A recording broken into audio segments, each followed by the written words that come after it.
In the heart of a forgotten African village lived Amina, barefoot and bold. She had nothing but her spirit and a worn-out dream passed down from her grandmother.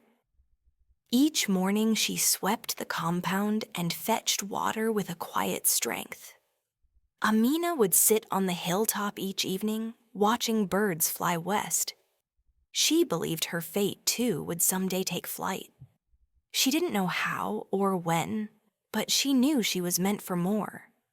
One evening, her father returned with a stern face. "You are to be married, Amina," he said. "The elders have agreed." Her heart dropped.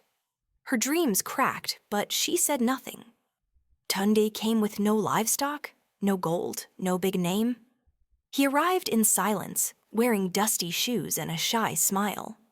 He bowed respectfully, but said very little. Their wedding was a quiet affair beneath the ancient baobab tree. No white dress, no feast, only prayers, song, and the rhythm of drums. Amina wore beads her mother once wore. Tunde was kind, but distant.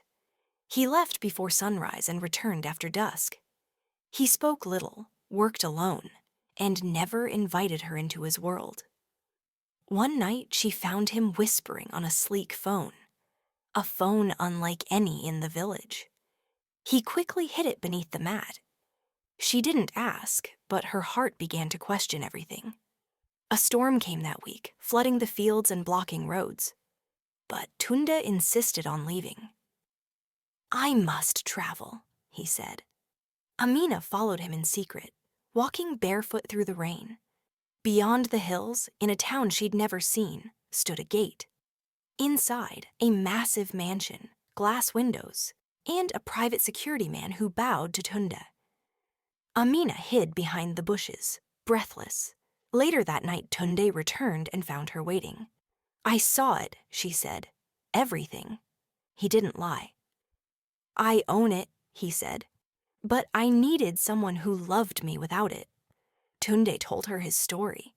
Orphaned young, raised by a wealthy man in the city. He built a tech empire quietly, hiding his identity. "I came here to find someone real. I found you." Amina was torn. Her love was real, but so was the betrayal. Days passed, she didn't speak.